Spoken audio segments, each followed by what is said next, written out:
Good morning schools and good morning students. Welcome to the first class of Super 100 Chemistry subject. तो आज हम class 12th का सबसे पहला जो चैप्टर है सॉलिड स्टेट या ठोस अवस्था उसको स्टार्ट करने वाले हैं और यहाँ पर हम समझेंगे कि अगर कोई कंपाउंड या कोई भी यौगिक अगर ठोस अवस्था में स्थापित होता है तो वो कितने प्रकार से हो सकता है, उसके लिए क्या क्या पैरामीटर यानी क्या क्या माप है जो किसी भी पदार्थ को ठोस में बनने के लिए सहायक होता है। तो इस वाले चैप्टर में हम यहाँ पर सबसे पहले पढ़ते हैं कि सॉलिड का मतलब क्या है यानी ठोस मतलब क्या होता है। तो जैसे अगर हम इस मार्कर की बात करें तो ये मार्कर को मैं बोल सकता हूं कि ये मार्कर एक सॉलिड है यानी एक ठोस है, ठीक है, क्योंकि मैं इसको पिचका नहीं सकता हूं, सीधी सी बात ये है। तो अगर हम कभी मैटर की बात करें, बहुत सिंपल से स्टेटमेंट से स्टार्ट करते हैं। मैटर मतलब हुआ पदार्थ। तो कोई भी वो वस्तु जो जगह घेरेगी और जिसका एक आयतन होगा उसे पदार्थ कहा जाएगा। Anything which occupy space and has mass is known as matter. तो पदार्थ की कई अवस्थाएं हो सकती हैं जिसमें जो इंपॉर्टेंट है जो हम पढ़ते हैं छोटी क्लास से वो है सॉलिड यानी कि ठोस, दूसरा है लिक्विड जिसको द्रव्य कहा जाता है, तीसरा है हमारे पास में गैस यानी गैसीय अवस्था की हम बात करेंगे, चौथा हमारे पास में एक और अवस्था होती है जिसको हम प्लाज्मा कहते हैं। और अभी रिसेंटली 2012 और 11 के आसपास एक और अवस्था डिस्कवर हुई है जिसको हम बोलते हैं बोस-आइंस्टीन। तो अगर हम मैटर की बात करें यानी पदार्थ की बात कर रहे हैं, द्रव्य की बात कर रहे हैं, तो वो द्रव्य 5 अवस्थाओं में हो सकता है जिसमें सॉलिड, लिक्विड, गैस, प्लाज्मा और बोस-आइंस्टीन होती है। हमारे यहाँ पर 11th और 12th में जो इंपॉर्टेंट है वो हमारे लिए इन 3 अवस्थाओं के को पढ़ना है। तो सॉलिड और लिक्विड इनको हम क्लास 12th में पढ़ेंगे। सॉलिड हम सॉलिड स्टेट यानी जो पहला चैप्टर है उसमें पढ़ेंगे और लिक्विड हम जो दूसरा चैप्टर है लिक्विड सॉल्यूशन उसमें पढ़ेंगे। गैस को हम क्लास 11th में स्टेट्स ऑफ मैटर यानी द्रव्य की अवस्था में पढ़ चुके हैं। तो यहां पर हम स्टार्ट करेंगे सॉलिड से। सबसे पहले अगर हम यह समझें कि ऐसी कौन सी प्रॉपर्टी है या ऐसा कौन सा गुण है जिसकी वजह से कोई भी मैटर सॉलिड, लिक्विड या गैस में एग्जिस्ट कर सकता है, तो यहां पर 2 प्रॉपर्टी की हम बात करने वाले हैं जो किसी भी मैटर के स्टेट को दर्शाता है। पहला है इसके बीच में इंटर पार्टिकल अट्रैक्शन।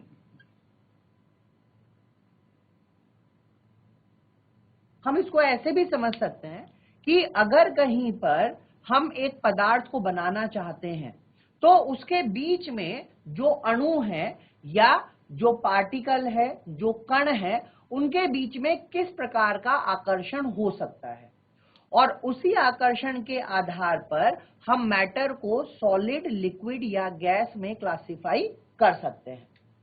तो अगर हम बात करें सॉलिड की तो सॉलिड के बीच में जो अणु है या जो भी पार्टिकल होंगे उनके बीच में अंतर आणविक आकर्षण बल बहुत अधिक होता है। तो सॉलिड के केस में इंटर पार्टिकल अट्रैक्शन सबसे ज्यादा है।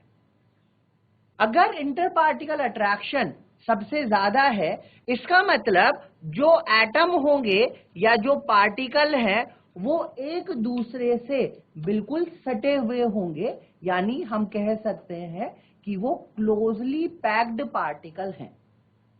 और इसीलिए जो सॉलिड है या ठोस अवस्था होती है उसमें अगर कोई भी मैटर रहेगा तो उसका एक निश्चित आकार होता है। तो पहला पॉइंट है कि solid they have definite shape. तो अगर मैं यहां पर सॉलिड की प्रॉपर्टीज की बात करूं तो सबसे पहली प्रॉपर्टी हुई कि सॉलिड का डेफिनेट शेप होती है।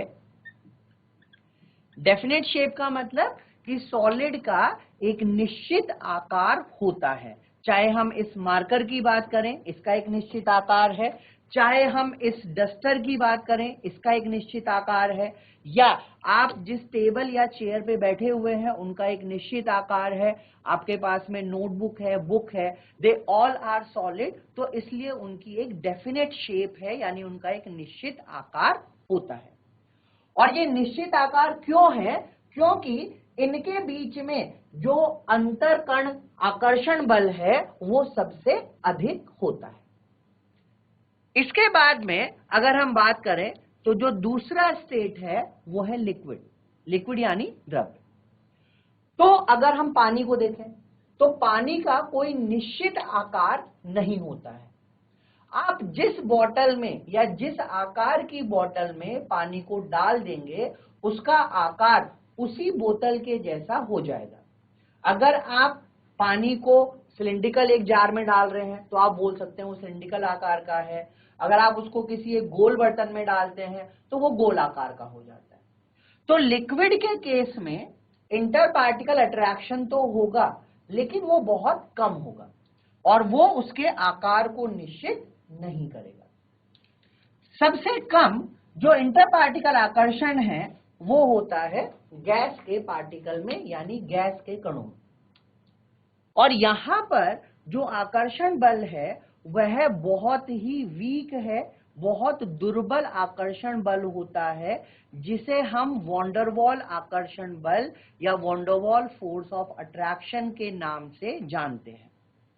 और वो इतना कम है कि अगर हम कभी गैस के आयतन की बात करें तो आपके कमरे में अगर एक गैस का अणु होगा तो वो उसकी आयतन उस कमरे की आयतन के बराबर मानी जाएगी, क्योंकि उनके बीच में आकर्षण बल नहीं है। तो मॉलिक्यूल फ्री है एक जगह से दूसरी जगह पर जाने के लिए। ठीक है, तो पहला पॉइंट हमने समझा कि सॉलिड के केस में डेफिनेट शेप है क्योंकि उनमें इंटर पार्टिकल अट्रैक्शन सबसे ज्यादा होता है। दूसरा पॉइंट हम यहां पे समझते हैं कि अगर मैं किसी सॉलिड की बात करूं तो हम सॉलिड को पिचका नहीं सकते। क्यों? क्योंकि उसके बीच में स्पेस ही नहीं है। जो अणु है या जो भी कण या मॉलिक्यूल की अगर मैं बात करूं तो उनके बीच में कोई भी स्पेस नहीं है, तो वो पिचकेंगे नहीं, यानी हम उनको संपीड़ित नहीं कर सकते हैं। तो सॉलिड जो होते हैं दे आर इनकम्प्रेसिबल। इनकम्प्रेसिबल का मतलब हुआ जिनको संपीड़ित नहीं किया जा सकता है। तीसरा पॉइंट हम लिख सकते हैं यहां पर सॉलिड के लिए कि इनका आयतन फिक्स है, so they have fix volume. Solid का एक फिक्स वॉल्यूम होगा। जैसे अगर आप किसी डस्टर की बात करें तो उसकी वॉल्यूम आप निकाल सकते हैं, कोई चौक है उसकी वॉल्यूम आप निकाल सकते हैं। तो ये कुछ इंपॉर्टेंट पॉइंट है जो सॉलिड को लिक्विड और गैस से अलग करता है। देखिए, लिक्विड का भी एक फिक्स वॉल्यूम होता है, लेकिन लिक्विड की कोई भी डेफिनेट शेप नहीं है। जबकि गैस के केस में अगर हम वॉल्यूम की बात करें तो वो वॉल्यूम उस कंटेनर की वॉल्यूम के बराबर होगा जिसमें आपने गैस को रखा हुआ है। तो ये चीज हमें समझ में आई कि सॉलिड वो होंगे जिनमें डेफिनेट शेप है, इनकम्प्रेसिबल है और फिक्स वॉल्यूम है। अब इस चैप्टर में हम इन्हीं सॉलिड के बारे में पढ़ने वाले हैं कि इन सॉलिड को क्या हम किसी और तरीके से क्लासिफाई कर सकते हैं या उन्हें वर्गीकृत किया जा सकता है। तो इसका आंसर है यस, हाँ, हम सॉलिड को और भी वर्गीकृत कर सकते हैं। तो उनका वर्गीकरण समझते हैं।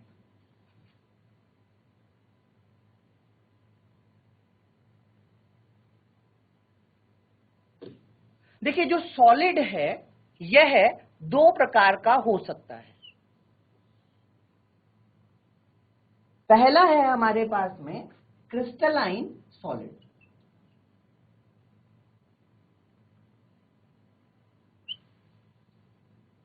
और दूसरा है हमारे पास में एमोर्फस या नॉन क्रिस्टलाइन सॉलिड।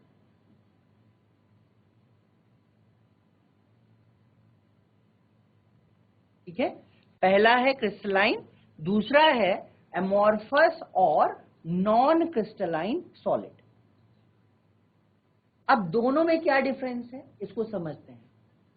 देखिए, अगर हम कभी शुगर को देखें, शुगर मतलब चीनी को अगर आप देखते हैं तो उसके छोटे छोटे कण हमें दिखाई देते हैं, लेकिन अगर मैं एक चॉक को पाउडर फॉर्म में लेके आऊं तो चॉक के हमें कण नहीं दिखाई देंगे।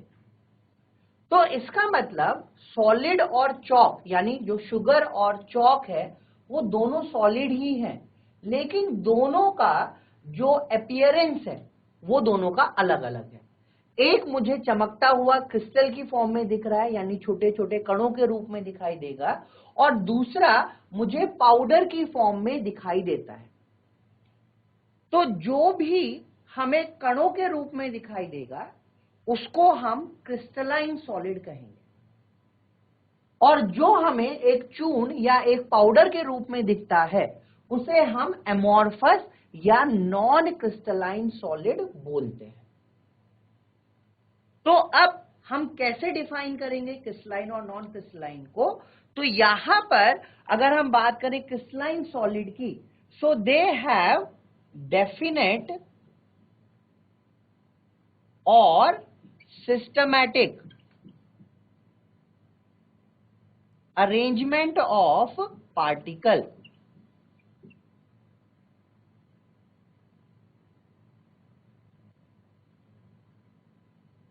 They have definite और systematic arrangement of particle. इसका मतलब अगर कभी हम क्रिस्टलाइन सॉलिड की बात करेंगे तो क्रिस्टलाइन सॉलिड में जो कणों का अरेंजमेंट है वो एकदम फिक्स होगा। ठीक है, यानी जैसे आप लोग क्लास में बैठे हुए हैं कि आप एक सीक्वेंस में बैठे हुए हैं, एक के बाद एक के बाद एक बैठा हुआ है। ठीक, कोई एक क्लास ऐसी भी हो सकती है जिसमें बच्चे कहीं कहीं पे बैठे हुए हैं चेयर छोड़ के, तो वो क्या होगा, वो एक नॉन सिस्टमैटिक अरेंजमेंट माना जाएगा। तो अगर हम एमोर्फस की बात करें तो एमोर्फस में जो पार्टिकल का अरेंजमेंट होता है यह नॉन सिस्टमैटिक होता है, नॉन सिस्टमैटिक अरेंजमेंट। इसको हम कैसे समझ सकते हैं? जैसे मैंने यहां पे पार्टिकल लिया ए बी, इस तरीके से मैंने यहां पर पार्टिकल्स को अरेंज किया। ए के बाद कौन आ रहा है? बी के बाद कौन आ रहा है? ए, और फिर से हमारे पास में बी है। अब इसके बाद फिर से मैंने ऐसे पार्टिकल्स को यहां पे लगाया, ए बी, बी ए। फिर इसके बाद हमने रिपीट किया ए बी। तो ये वाला जो अरेंजमेंट है यह एक सिस्टमैटिक अरेंजमेंट है, क्योंकि हर एक पार्टिकल या हर एक एटम अपनी पोजीशन पे फिक्स है, अपनी पोजीशन पे ही बैठा हुआ है। जैसे अगर क्लासरूम में हमें गर्ल्स और बॉयज को अरेंज करना है तो एक लड़का, एक लड़की, एक लड़का, एक लड़की, हम इस तरीके से इनको अरेंज कर सकते हैं। तो ये एक सिस्टमैटिक मैनर माना जाएगा। दूसरा ये है कि मैं यहां पर ए कहीं पे मैंने बी लगा दिया है, तो मुझे यहां पर कुछ इस तरीके से मिल रहा है, यानी ये एक नॉन सिस्टमैटिक अरेंजमेंट है जिसका जहां मन करे वहां वो बैठा हुआ है। तो ये एक नॉन सिस्टमैटिक है। तो एमोर्फस या नॉन क्रिस्टलाइन में जो पार्टिकल का अरेंजमेंट होता है वह नॉन सिस्टमैटिक होता है। ठीक है, ये बात हमें समझ में आती है। जैसे अगर हम एक वॉल को बनाएं, यानी एक दीवार बनाएं, तो वहां पर ईंटों का एक सिस्टमैटिक अरेंजमेंट लगाया जाता है, एक ईंट के ऊपर दूसरी ईंट, इस तरीके से, तो वो एक क्रिस्टलाइन संरचना मानी जाएगी। लेकिन अगर हम पूरी ईंटों को लेके एक साथ ढेर लगा दें तो वो एक नॉन सिस्टमैटिक अरेंजमेंट माना जाएगा। आई थिंक ये वाला आपको समझ में आया सबको? ठीक है। किसी को कोई लैंग्वेज में प्रॉब्लम है तो आप हैंड रेज या चैट के माध्यम से बता सकते हैं। अगर आपको ऐसा लग रहा है कि इंग्लिश या हिंदी दोनों में लिखना है तो वो आप हमें बता सकते हैं, हम आपको हिंदी इंग्लिश दोनों में बता रहे हैं। ठीक है, अगर कोई भी इश्यू है किसी को तो आप प्लीज हैंड रेज के माध्यम से या चैट के माध्यम से बता सकते हैं। तो ये हुआ पहला पॉइंट। अब इसको आगे समझते हैं।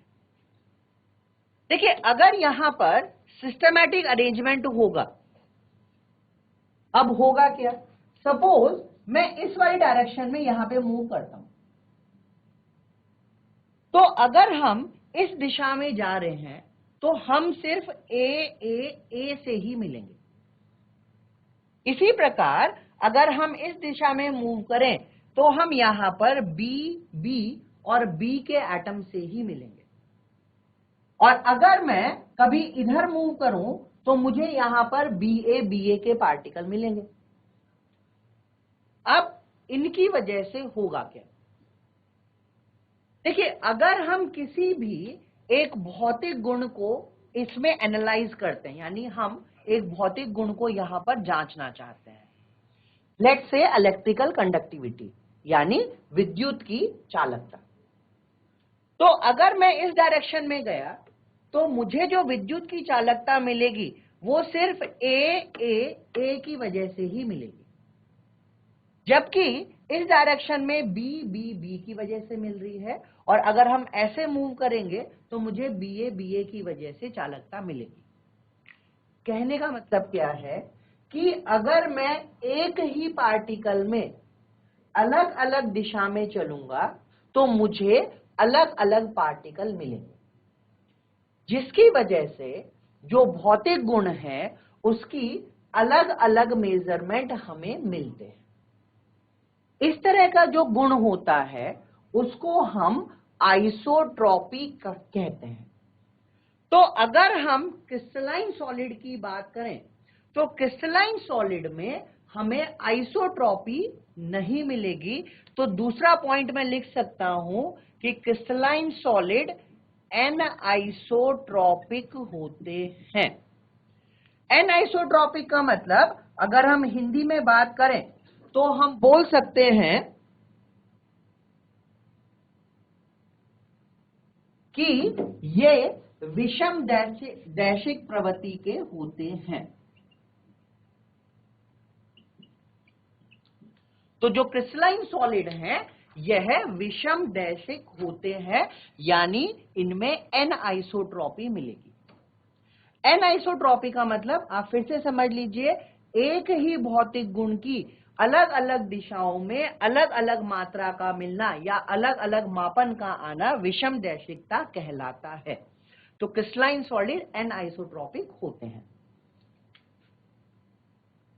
अगर हम यहां पर एमॉर्फस या नॉन क्रिस्टलाइन की बात करेंगे तो ये आइसोट्रॉपिक, यानी हम लिख सकते हैं कि ये समदैशिक होते हैं। तो हमने यहां पर दो पॉइंट समझे। पहला पॉइंट कि क्रिस्टलाइन सॉलिड में पार्टिकल का अरेंजमेंट फिक्स है, सिस्टमैटिक है। और दूसरा पॉइंट कि क्रिस्टलाइन सॉलिड विषम दैशिक होते हैं। इसी तरीके से अगर हम एमॉर्फस के बारे में बात करें तो एमॉर्फस में कणों का अरेंजमेंट यानी कणों की संरचना फिक्स नहीं है और इनको हम समदैशिक बोल सकते हैं। ठीक है, तीसरा पॉइंट समझते हैं बेटा।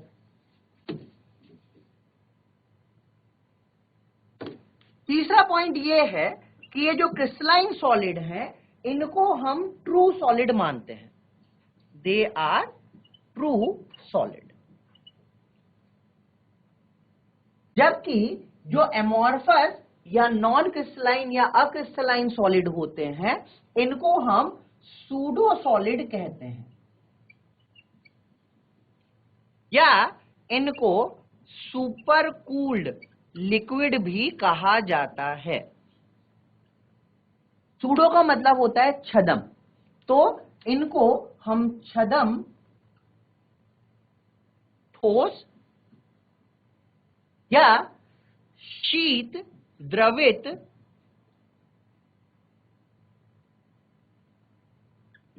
लिक्विड भी बोल सकते हैं। ठीक। तो जो सॉलिड है इसको मैं ट्रू सॉलिड मानूंगा, यानी ये एक परिपूर्ण ठोस माना जाएगा। जबकि अगर हम एमॉर्फस की बात करें तो एमॉर्फस को हम छद्म ठोस यानी सूडो सॉलिड या सुपर कूल्ड लिक्विड भी बोल सकते हैं। नेक्स्ट प्रॉपर्टी यहां पे समझते हैं जो है इनके क्लीवेज के बारे में। क्लीवेज का मतलब हुआ विदलन,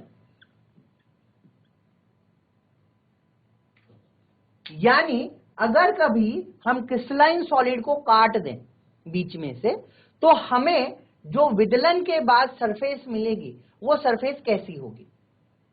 तो इसको हम एक एग्जांपल से समझने की कोशिश करते हैं।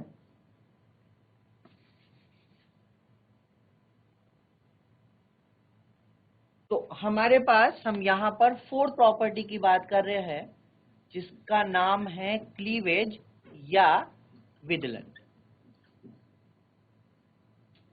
देखिए आपने चॉकलेट देखी होगी, तो अगर मैं यहां पर एक चॉकलेट को ड्रॉ करूं, लेट्स से किटकैट, ठीक है, एक किटकैट वाली चॉकलेट मैं यहां पे ड्रॉ कर रहा हूं, कुछ इस तरीके से होगी। और एक साइड में हम यहां पे 5 स्टार जो चॉकलेट है इसको ड्रॉ करते हैं।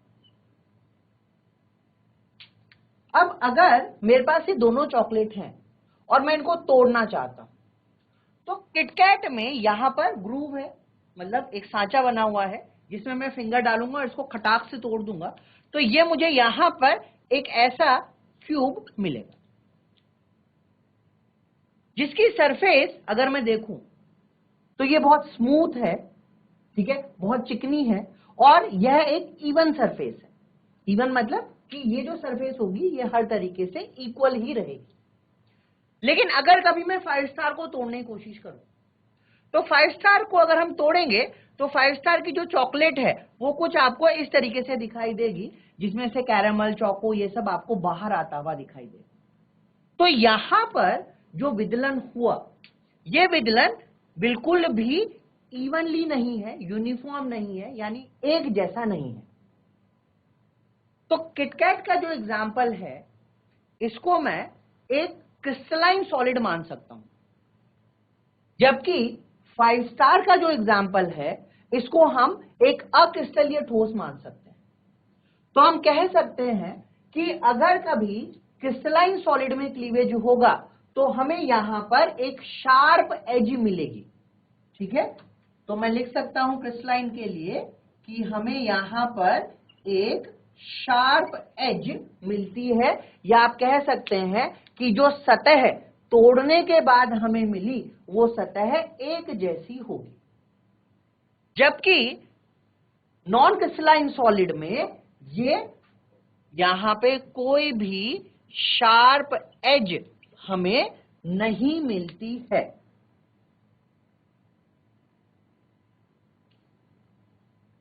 ठीक है, तो क्रिस्टलाइन सॉलिड में विदलन करने पे एक शार्प एज हमें मिली, जबकि अक्रिस्टलाइन में हमें कोई भी शार्प एज नहीं मिलेगी। पांचवा पॉइंट है, जो क्रिस्टलाइन ठोस होंगे इनका जो गलनांक है वो फिक्स होता है। So they have fix melting point, यानी इनका एक स्थिर गलनांक होगा। जबकि अक्रिस्टलाइन सॉलिड की अगर कभी बात की जाएगी तो यहां पर जो गलनांक है वो एक रेंज में हमें मिलता है, ठीक है, यानी कोई भी एक फिक्स मेल्टिंग पॉइंट नहीं होगा। तो यहां पर हमें रेंज ऑफ MP मिलेगा।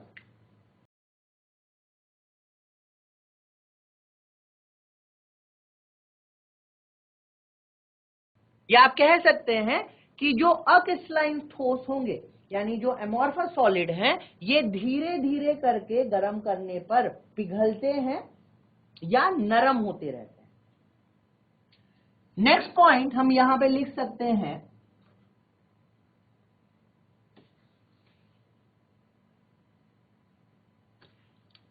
जो क्रिस्टलाइन ठोस हैं इनको हम शॉर्ट रेंज ऑर्डर वाले सॉलिड कहते हैं। ठीक है, so they are long range order solid, या आप इसको लिख सकते हैं ये दीर्घ परास वाले होते हैं। जबकि अगर हम नॉन क्रिस्टलाइन की बात करें तो ये हमारे पास में शॉर्ट रेंज ऑर्डर है जिनको हम लघु परासी या लघु परास वाले ठोस लिख सकते हैं।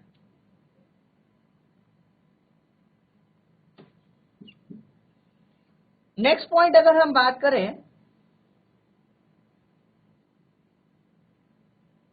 तो इनकी जो हीट ऑफ फ्यूजन है यानी जो गलनांक की ऊर्जा है वह फिक्स होती है।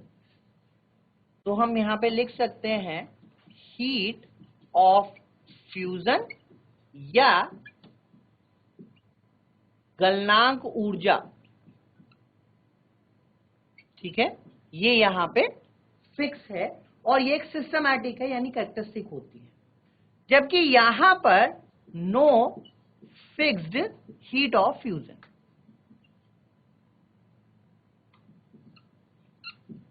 यहां पर जो इनकी गलनांक ऊर्जा है उसमें एक परास हमें मिलेगी, उसमें एक रेंज हमें मिलेगी, वो कोई भी एक फिक्स वैल्यू नहीं होती है।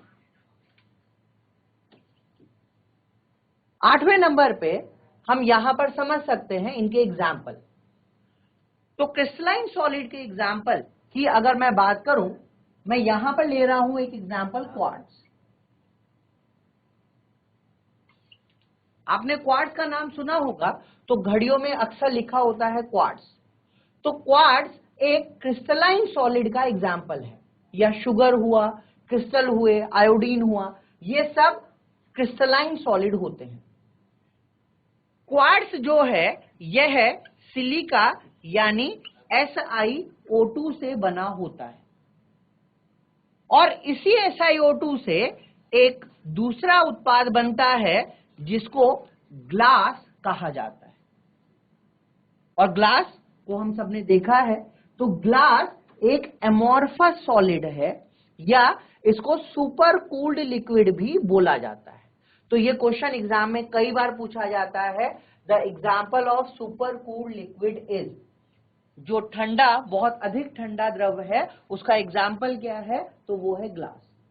तो ध्यान रखिएगा, ग्लास और क्वार्ट्ज दोनों सिलिका से ही बने हैं, लेकिन क्वार्ट्ज एक क्रिस्टलाइन सॉलिड है और ग्लास एक एमोर्फस सॉलिड होता है।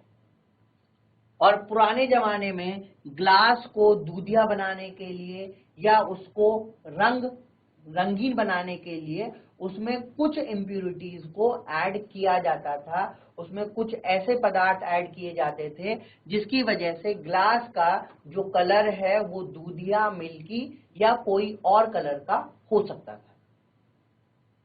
तो SiO2 से ही दोनों बने हुए हैं। एमोर्फस के और एग्जाम्पल आप लिख सकते हैं, ग्लास हुआ, प्लास्टिक हुआ, रबर हुआ, ये सब एमोर्फस के एग्जाम्पल हैं। ग्लास, प्लास्टिक, रबर इत्यादि ये सब एमोर्फस के ही एग्जाम्पल होते हैं। और यहां पर ध्यान रखिएगा, जो एमोर्फस है यह हमारे बहुत काम की चीजें होती हैं। ग्लास का काम आप जानते हैं, अभी जितनी भी मैक्सिमम चीजें बनती हैं ये सब प्लास्टिक से बनती हैं। अगर हमें कहीं पर इंसुलेशन वाला काम करना है तो हम वहां पर रबर या प्लास्टिक का इस्तेमाल करते हैं।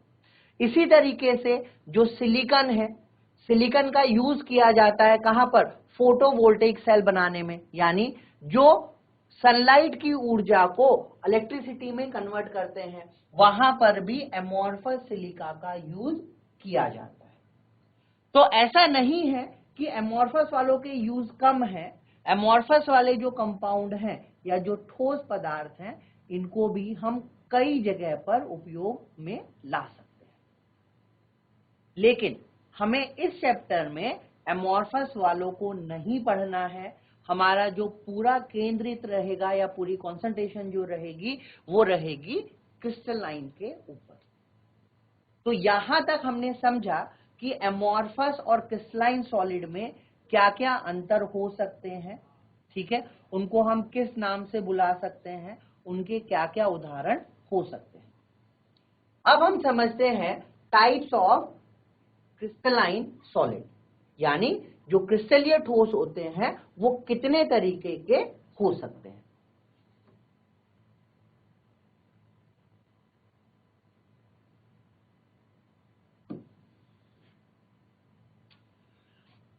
तो नेक्स्ट टॉपिक है हमारे पास में टाइप्स ऑफ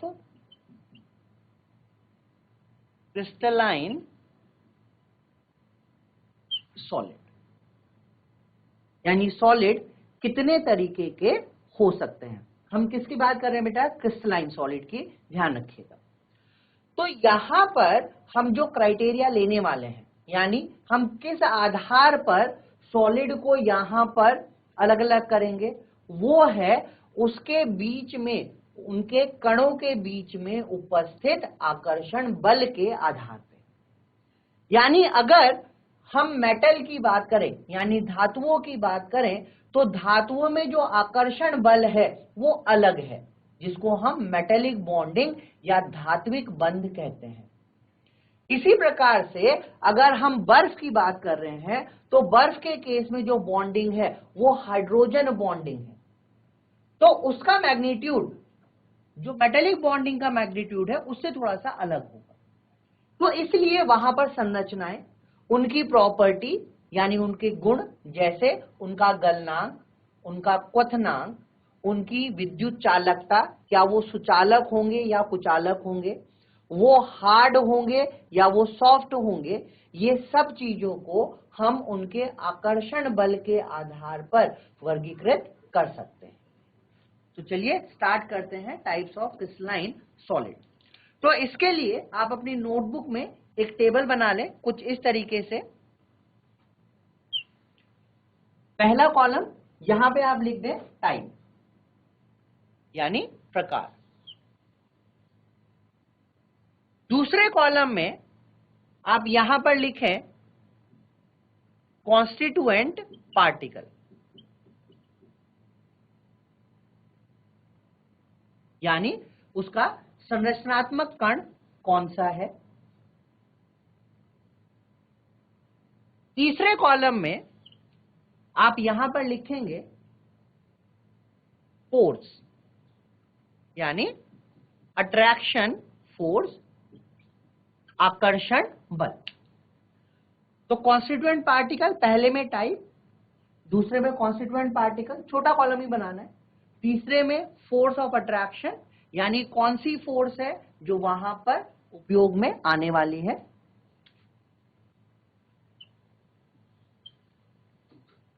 इसके बाद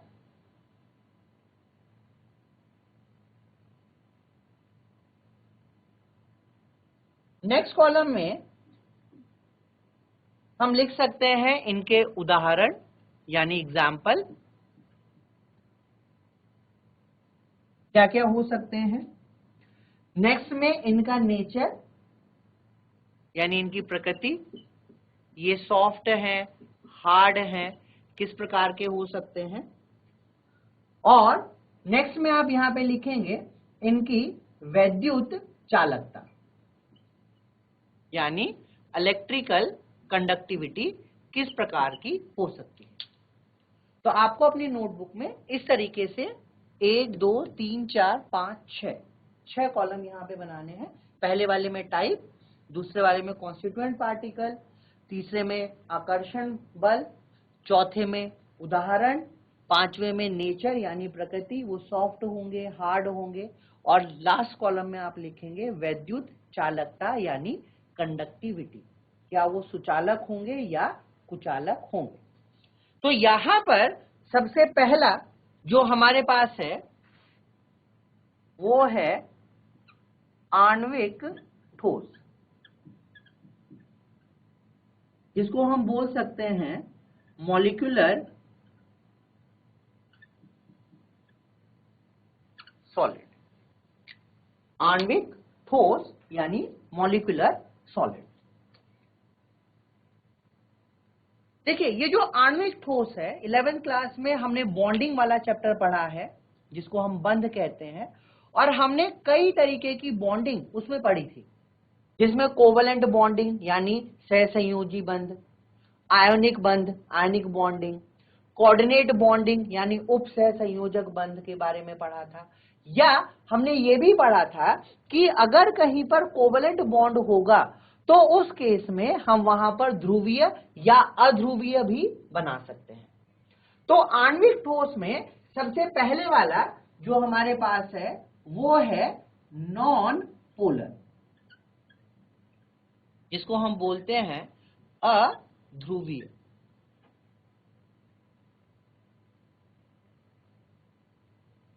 तो अगर हम यहां पर अध्रुवीय की बात कर रहे हैं तो यहां पर जो संरचनात्मक कण होगा वह होगा हमारे पास में अणु, यानी एक मॉलिक्यूल। और ये जो अणु है जो नॉन पोलर है यानी अध्रुवीय है, ये एक डिस्पर्शन फोर्स या लंडन फोर्स के द्वारा आपस में जुड़े हुए होते हैं। तो जो फोर्स ऑफ अट्रैक्शन है उसमें हम लिख सकते हैं डिस्पर्शन और लंडन फोर्सेस। डिस्पर्शन को हिंदी में परिक्षेपण कहा जाता है।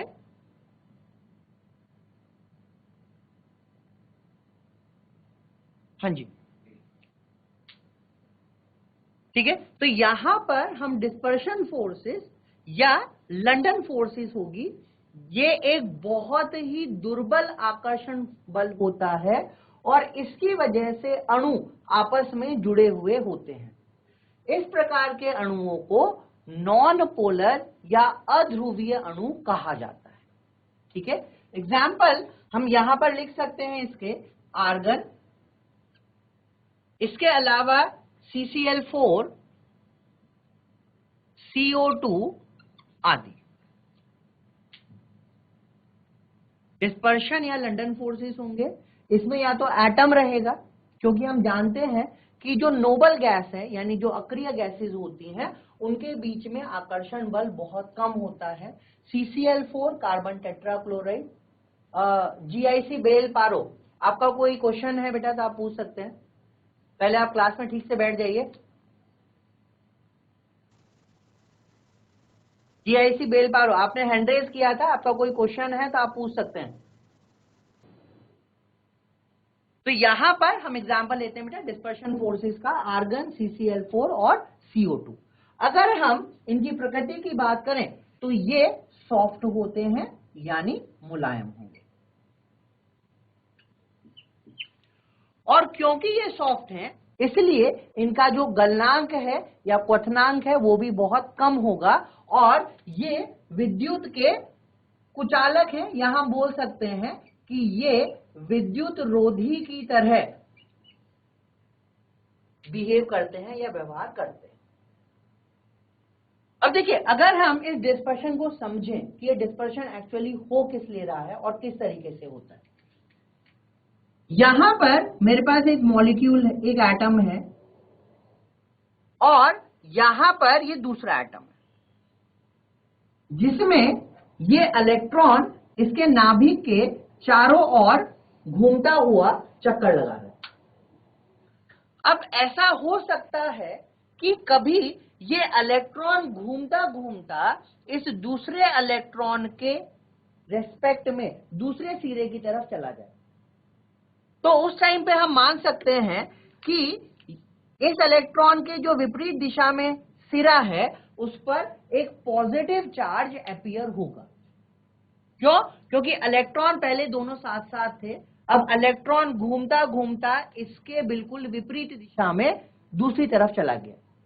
तो ये वाला जो पॉइंट है इसको मैं मान सकता हूं कि इस पॉइंट पे यहां पर एक पॉजिटिव चार्ज है, क्योंकि इलेक्ट्रॉन डेंसिटी यहां पर उपस्थित नहीं है। इस प्रकार से इस इलेक्ट्रॉन और इस पॉजिटिव चार्ज इलेक्ट्रॉन डेंसिटी के बीच में एक आकर्षण हो सकता है और इसी को डिस्पर्शन या परिक्षेपण कहा जाता है। ठीक है, ये समझ में आता है आपको। दूसरा यहां पर एग्जाम्पल समझते हैं। देखिए, मॉलिक्यूलर सॉलिड में पहला हमने पढ़ा नॉन पोलर, दूसरा है हमारे पास में यहां पर पोलर। पोलर यानी ध्रुवीय। तो पोलर कंपाउंड में अगर हम बात करें तो यहां भी जो कॉन्स्टिट्यूएंट पार्टिकल है यह अणु ही होगा, लेकिन अगर मैं यहां पर आकर्षण बल की बात करता हूं तो वो आकर्षण बल यहां पर डाइपोल इंटरेक्शन होता है। डाइपोल का मतलब हुआ डाई मतलब दो, पोल मतलब सिरे। कोई भी ऐसा मॉलिक्यूल जिसमें दो पोल पे अलग अलग चार्ज हमें दिखाई देगा उसको हम डाइपोल वाला या ध्रुवीय या पोलर मॉलिक्यूल कहेंगे। तो यहां पर मेरे पास जो अट्रैक्शन फोर्स है वो कौन सा है, वो है डाइपोल और डाइपोल। देखिए, डाइपोल कब बनता है पहले हम ये समझते हैं। डाइपोल का मतलब हुआ कोई भी एक ऐसा अणु जिसमें मेरे पास में दो अपोजिट चार्ज एक साथ रहेंगे। फॉर एग्जाम्पल अगर हम बात करें HCl की, तो HCl में कौन सी बॉन्डिंग हुई, यहां पर हमारे पास हुई कोवेलेंट बॉन्डिंग, यानी सह संयोजक बंध यहां पर बनने वाला है, इलेक्ट्रॉन पेयर की साझेदारी हुई।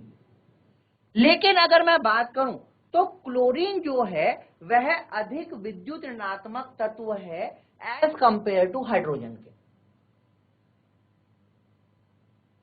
तो अगर हम यहां पे बात करें बेटा HCl की, देखिए HCl का केस क्या है कि क्लोरीन अधिक विद्युत ऋणात्मक है, यानी मैं क्लोरीन को लिख सकता हूं याद करने के हिसाब से कि क्लोरीन क्या है, क्लोरीन मीना है। मीना का मतलब हुआ मोर इलेक्ट्रोनेगेटिव एटम, यानी ऐसा एटम जो अधिक विद्युत ऋणात्मक होगा उसको हम मीना लिखेंगे। और अगर हम हाइड्रोजन की बात करें तो हाइड्रोजन की विद्युत ऋणात्मकता क्लोरीन से बहुत कम है, इसलिए हाइड्रोजन को मैं लिख रहा हूं लीना। लीना का मतलब हुआ लेस इलेक्ट्रोनेगेटिव एटम। तो यहां पर मेरे पास दो एटम हुए, एक मीना और एक लीना।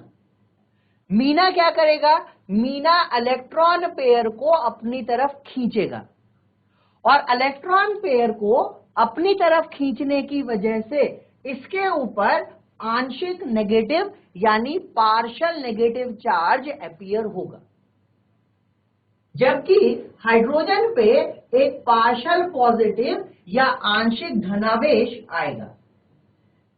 तो ये HCl का मॉलिक्यूल जो कोवेलेंट बॉन्ड से आपस में जुड़े हुए हैं, लेकिन विद्युत ऋणात्मकता के कारण एक पे प्लस चार्ज आ रहा है, एक पे माइनस चार्ज आ रहा है, तो इसी तरह के मॉलिक्यूल को हम डाइपोल इंटरेक्शन वाले मॉलिक्यूल कहते हैं।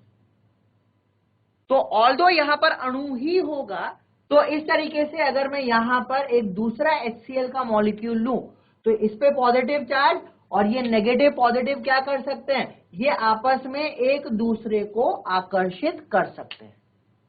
तो इस तरीके का होने वाले आकर्षण को हम डाइपोल इंटरेक्शन कहेंगे। तो ये इस तरह के डाइपोल इंटरेक्शन सिर्फ उन्हीं मॉलिक्यूल में या सिर्फ उन्हीं अणुओं में होते हैं जहां पर दो अणुओं के बीच में विद्युत ऋणात्मकता का अंतर होता है। तो इसके एग्जाम्पल की अगर हम बात करें तो यहां पर हम एग्जाम्पल लिख सकते हैं HCl, SO2 आदि। इस तरह के जो मॉलिक्यूल होंगे ये भी सॉफ्ट होते हैं यानी मुलायम होते हैं, और क्योंकि ये सॉफ्ट है या मुलायम है इसलिए इनका भी क्वथनांक या गलनांक की अगर हम बात करेंगे तो वो बहुत कम होता है। और इस तरह के मॉलिक्यूल भी विद्युत रोधी की तरह ही बिहेव करते हैं। ऑल्दो आपको ध्यान रखना है, अगर कहीं पर इनका एक्वा सॉल्यूशन लिया जाएगा, यानी इनका जलीय विलयन लिया जाएगा, तो वह कुछ हद तक इलेक्ट्रिसिटी को कंडक्ट कर सकता है। तो हमने यहां पर मॉलिक्यूलर सॉलिड में दो पढ़े, नॉन पोलर एंड पोलर। अब हम यहां पर इसी का तीसरे वाला पार्ट पढ़ते हैं, जिसका नाम है ऐसे वाले अणु जो हाइड्रोजन बॉन्ड से जुड़े हुए हैं। तो तीसरा है मेरे पास में यहां पर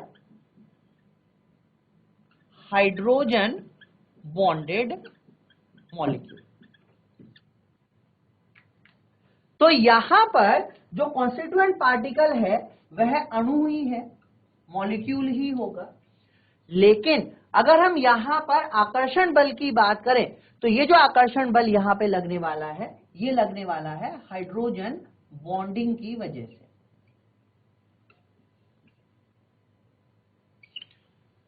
इसका सबसे सिंपल उदाहरण है आइस, यानी बर्फ। और अगर हम इनकी प्रकृति की बात करेंगे तो ये कठोर होते हैं, दे आर हार्ड, और ये भी विद्युत रोधी की तरह ही बिहेव करते हैं। अब अगर हम हाइड्रोजन बॉन्ड की बात करें कि हाइड्रोजन बॉन्ड है क्या और किस प्रकार से हाइड्रोजन बॉन्ड बन सकता है, तो देखिए यहां पर एक एलिमेंट है X और दूसरी साइड में हाइड्रोजन से एक जुड़ने वाला एलिमेंट है Y। तो ये जो एलिमेंट X है, यह इस हाइड्रोजन के साथ इस तरीके से एक बंध दिखा सकता है। इस बंध को हम बोलते हैं हाइड्रोजन बॉन्ड।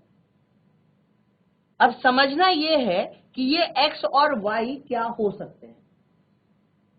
तो ध्यान दीजिएगा, ये जो X है ये वो अणु है जो मीना की तरह बिहेव करते हैं, यानी जो अधिक विद्युत ऋणात्मक होंगे और जिनका आकार छोटा होता है। तो X में हम लिख सकते हैं ये फ्लोरीन हो सकता है, ऑक्सीजन हो सकता है, नाइट्रोजन हो सकता है, या sp संकरित कार्बन एटम भी हो सकता है। तो अगर कभी एक तरफ हमारे पास में फ्लोरीन, ऑक्सीजन, नाइट्रोजन या sp संकरित वाला कार्बन है और दूसरी तरफ एक हाइड्रोजन एटम है जो Y से जुड़ा हुआ है, Y में हमारे पास फ्लोरीन हो सकता है, ऑक्सीजन हो सकता है, नाइट्रोजन हो सकता है, या तो फिर क्लोरीन भी हो सकता है। तो इस केस में हाइड्रोजन पर आंशिक धनावेश आएगा और वो आंशिक धनावेश के कारण इस फोन कॉल से जुड़ने वाली हाइड्रोजन इनमें से किसी भी एक एटम के साथ में एक आकर्षण दिखाती है और उसी आकर्षण को हाइड्रोजन बॉन्ड कहा जाता है। हाइड्रोजन बॉन्ड कोई एक ट्रू बॉन्ड नहीं है, लेकिन यह इतना अधिक स्ट्रांग होता है, इतना अधिक आकर्षण है कि यह मॉलिक्यूल के आकार को निर्देशित कर सकता है। इसलिए हम देखते हैं कि जो आइस या बर्फ है उसका एक निश्चित आकार हो सकता है। और ध्यान रखिएगा, अगर हम आइस के केस में हाइड्रोजन बॉन्डिंग की बात करें तो एक वाटर मॉलिक्यूल 4 हाइड्रोजन बॉन्ड बना सकता है। ठीक है, ये क्वेश्चन कई बार पूछा गया है। The number of hydrogen bond form by 1 molecule of water is 4। तो एक वाटर मॉलिक्यूल 4 हाइड्रोजन बॉन्ड बनाता है। किस तरीके से बनाएगा इसको भी समझ लेते हैं।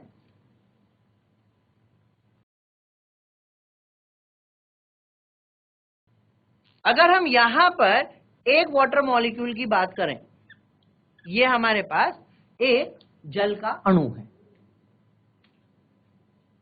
यहां पर एक दूसरा जल का अणु है, इधर एक और है, यहां पर भी एक जल का अणु बना हुआ है और इधर भी एक जल का अणु है।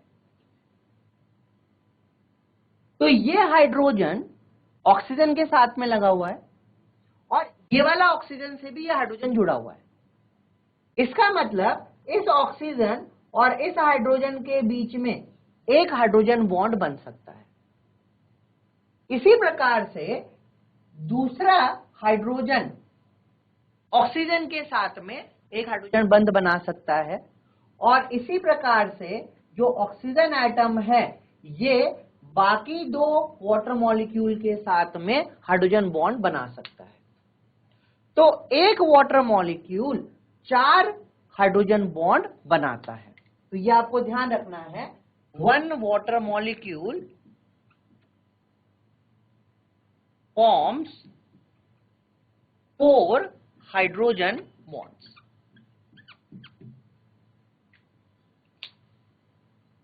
अब इस हाइड्रोजन बॉन्ड बनने की वजह से क्या होगा कि ऑल्दो ये चारों के चारों वाटर के मॉलिक्यूल इस वाले, ये जो ब्लू कलर का है, इसको ब्रैकेट में बंद कर देता हूं, इससे जुड़ रहे हैं और इनके जुड़ने की वजह से आइस का जो स्ट्रक्चर है वो हो जाता है ओपन केज लाइक स्ट्रक्चर,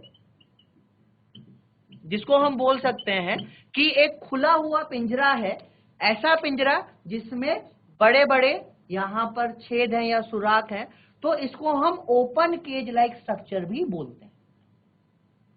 और इसी हाइड्रोजन बॉन्डिंग की वजह से जो आइस है उसका आयतन बढ़ जाता है। तो अगर हम यहां पर आइस और जल की बात करें तो अगर जल का आयतन 1 ml है तो इससे बनने वाला आइस का जो आयतन होगा वो 1.09 ml होता है। तो यहां पर जो वॉल्यूम में एक्सपेंशन हुआ, ये एक्सपेंशन हाइड्रोजन बॉन्डिंग के कारण ही होता है। तो आप समझिए, हाइड्रोजन बॉन्डिंग में कई सारे क्वेश्चन आपसे पूछे जा सकते हैं। कितने हाइड्रोजन बॉन्ड बनाता है, कैसा स्ट्रक्चर है, आयतन बढ़ेगा या नहीं बढ़ेगा, कितना हाइड्रोजन कितना आयतन बढ़ सकता है, ये सारी चीजें यहां पर पूछी जा सकती हैं। ठीक है, तो हमने पहले टाइप का क्रिस्टलाइन सॉलिड पढ़ा। जो मॉलिक्यूलर सॉलिड है उसमें पोलर यानी ध्रुवीय हो सकते हैं, नॉन पोलर यानी अध्रुवीय हो सकते हैं, और हाइड्रोजन बॉन्डेड यानी हाइड्रोजन बंध वाले भी हो सकते हैं। अब हम दूसरे टाइप का क्रिस्टलाइन सॉलिड पढ़ते हैं।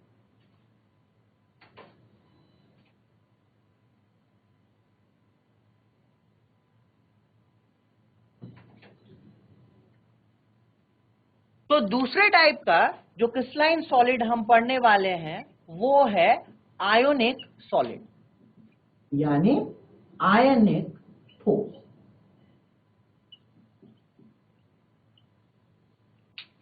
जैसा हमें इसके नाम से समझ में आता है, आयनिक मतलब कि इसमें कॉन्स्टिट्यूएंट पार्टिकल कौन होंगे, आयन।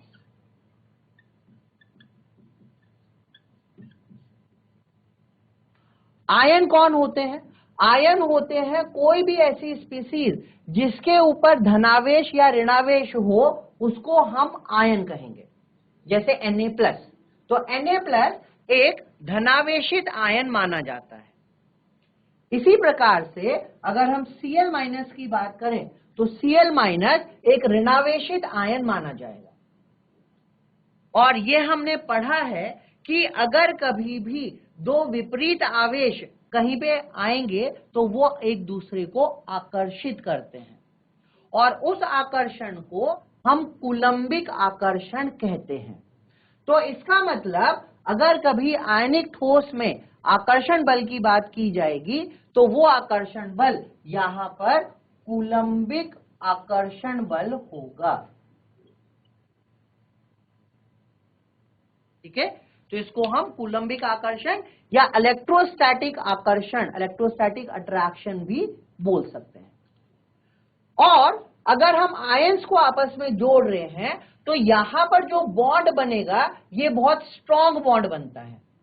तो स्ट्रॉन्ग बॉन्ड बनने की वजह से इस तरह के जो सॉलिड होते हैं ये बहुत कठोर होते हैं, यानी दे आर वेरी हार्ड। और क्योंकि बॉन्ड स्ट्रांग है इसलिए इनका मेल्टिंग पॉइंट भी बहुत अधिक होता है, यानी इनका गलनांक या क्वथनांक अगर कभी निकाला जाएगा तो वो बहुत उच्च होगा। ये कुचालक और सुचालक दोनों तरीके से व्यवहार कर सकते हैं, ठीक है। तो ये विद्युत के कुचालक भी हो सकते हैं और ये विद्युत के सुचालक भी हो सकते हैं। अब आप पूछें अगर कि सर ऐसे कैसे, अगर मैं NaCl की बात करूंगा तो NaCl कुचालक भी और सुचालक भी है, तो ऐसा हो सकता है। अगर ये सॉलिड स्टेट में एग्जिस्ट करते हैं, यानी अपनी ठोस अवस्था में उपस्थित हैं, तो ठोस अवस्था में ये विद्युत रोधी की तरह कार्य करेंगे, यानी कुचालक की तरह कार्य करेंगे। लेकिन अगर इन्हीं आयनिक सॉलिड का हम विलयन बना दें, यानी इनका सॉल्यूशन बना दें, या हम इनको गलित अवस्था में ले जाएं। गलित अवस्था का मतलब क्या है, हम इसको फ्यूज कर दें या इसको मोल्टन स्टेट में लेके चले जाएं, यहां पे सॉल्यूशन फॉर्म है, तो इस केस में ये विद्युत के सुचालक माने जाएंगे। ऐसा क्यों? क्योंकि अगर हम इनको सॉल्यूशन या मोल्टन फेज में लेते हैं, यानी विलयन या गलित अवस्था में लेते हैं, तो इसमें आयंस फ्री हो जाते हैं और विद्युत सुचालन के लिए या तो हमें फ्री आयन चाहिए या फ्री इलेक्ट्रॉन चाहिए, तो आयनिक सॉलिड विलयन या गलित अवस्था में सुचालक का कार्य कर सकते हैं। तो आज का लेक्चर हम यहीं पे खत्म करते हैं, कल यहीं से जो तीसरे टाइप का सॉलिड है वहां से स्टार्ट करेंगे। अगर आपका कोई क्वेश्चन है तो आप पूछ सकते हैं। Last 1 minute is remaining.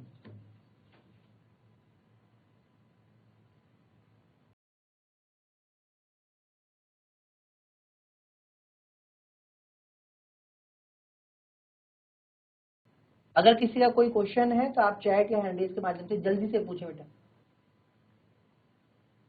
ठीक है। अगर किसी का कोई क्वेश्चन नहीं है, so thank you all of you, have a nice day.